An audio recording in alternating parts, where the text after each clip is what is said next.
What's going on, everybody? Eric Bourassa here, and I am super excited to bring you Fell in Love by blink-182. So sure enough, we did get another single prior to the release on October 20th.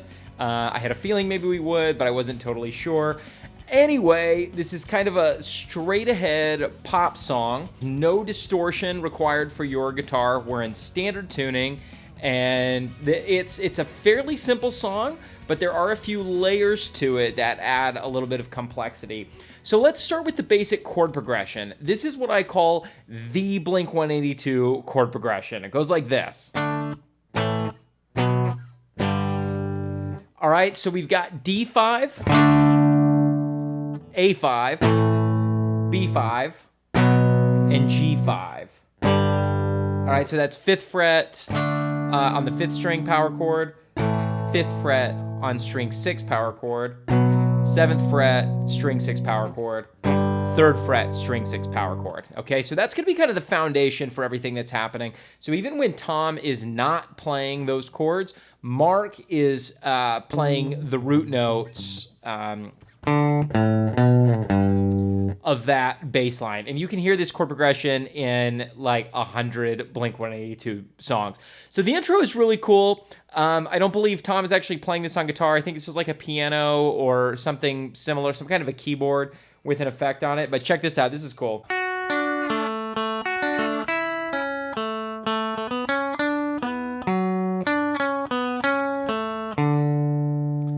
All right, pretty cool guitar part there. So let's kind of go through that. It's sort of outlining a D chord, a D bar chord. You could just hold this is optional. You don't have to play this, but so if you're gonna play this song live, someone in the band should play it, whether it's a keyboard player or a guitar player. You could just bar 7 on strings 2, 3, and 4. You could do all downstrokes with this, or you could do a little sweep picking. Right, kind of do a little rake if you can do that in time. And then, so that's outlining a D chord. And then the next one outlines an A chord. Right, so we got, and then we got 5, 6, 7 on strings 2, 3, 4. And then we're gonna play this. 5, 5, 7, 6 on the 3rd string. And then over the B minor chord, we're gonna outline a B minor chord. So we're gonna go 7 on the 3rd string, 9 on the 4th string, 9 on the 5th string. And then we're gonna have this little pattern. 7 and 6 on the 3rd string, and then 9 on the 4th string. Okay, so all together so far.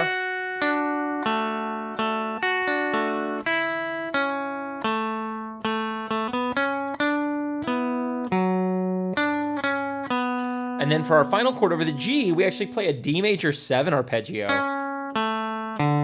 So that's 6 on the 3rd string, 7 on the 4th string, 5 on the 5th string, okay? And I think I got that right. But if you play the bass notes underneath, let's see.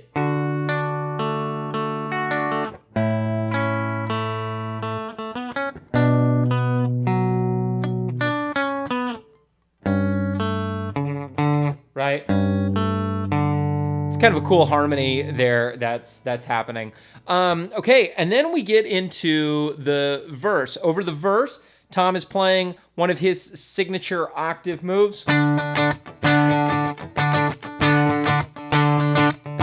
So you got 5 on the 5th string, and then open 4th string D, and then octave D on 7 on the 3rd string. So it's D, D, D. Right? You can almost hear Stay Together for the Kids and a lot of stuff from the self-titled album. You use your middle finger or the tip of your index finger to block string 6. Use your pinky to block strings 2 and 1. Okay, so the rhythm I have written is down, down, up, mute, mute, down, up, down, mute, down, down, up, like that, right? But really, you try to just feel it, be feeling this.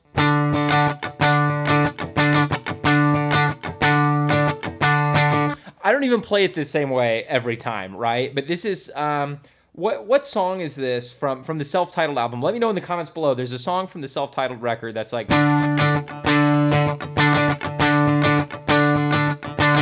it's got that same kind of feel. So this is that same rhythm, really. That is played throughout the entire verse, the first half and the second half. In the second half of the verse, we're going to add this.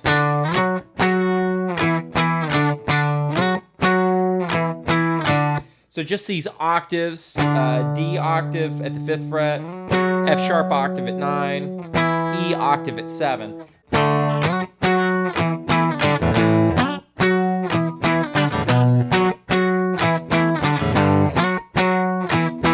Right, that would, you can kind of hear it there.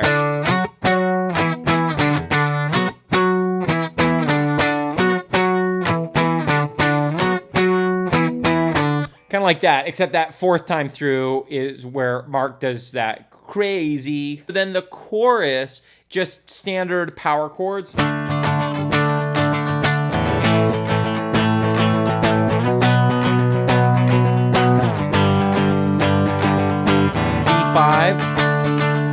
A5, B5, G5. And that's it. That's it for the first half of the chorus. The rhythm I have written here is down, down, up, down, up, down, up, down, down, up, down, down, up, down, up, down, up, down, down, up. So like everything, if you can say it, you can play it. If you're having a hard time playing it, try sounding it out loud, real slow. Down, down, up, down, up, down, up, down, down, up. Okay? And then you'll be able to kind of feel it from there. Be feeling this. But as long as you just really keep your hand moving down and up quickly, you should be good on that part. Let me know if you have any questions. Let's take a look at the second half of the chorus. The second half of the chorus, we get this like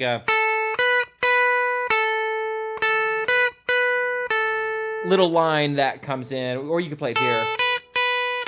So if you hear it with the harmonies,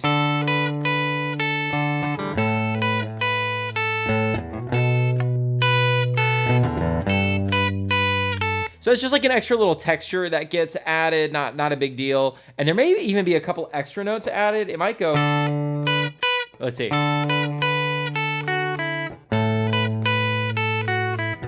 It might do that.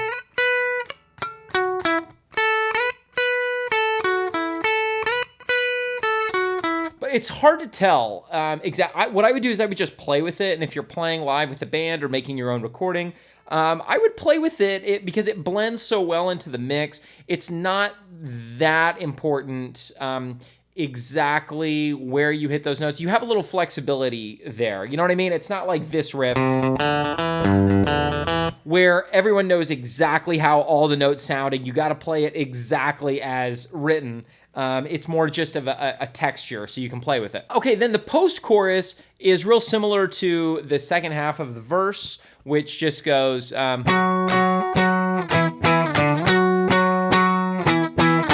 this is different than the second half of the verse, which went... You could play that again. It sounds like, to my ears, that it's... over the main chords, and you play that 4 times. And then in the second verse, the first half, it's just bass, and Mark's bass tone really sounds good. It's a little different than on the on Dance With Me, which had a really killer bass tone too. So there's a slightly different tone here, and I really like it. I love the tones Mark is getting on his bass.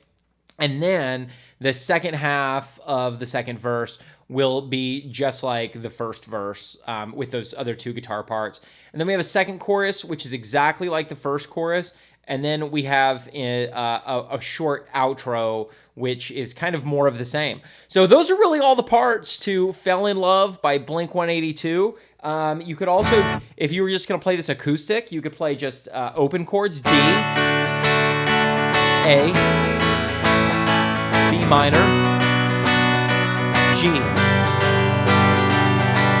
you could totally do an acoustic version where that's all you play for the entire song. So it's really a simple song at its core, and it just, like I said before, has some layers to it. So let me know, what did you think of Fell in Love by Blink-182 that came out today?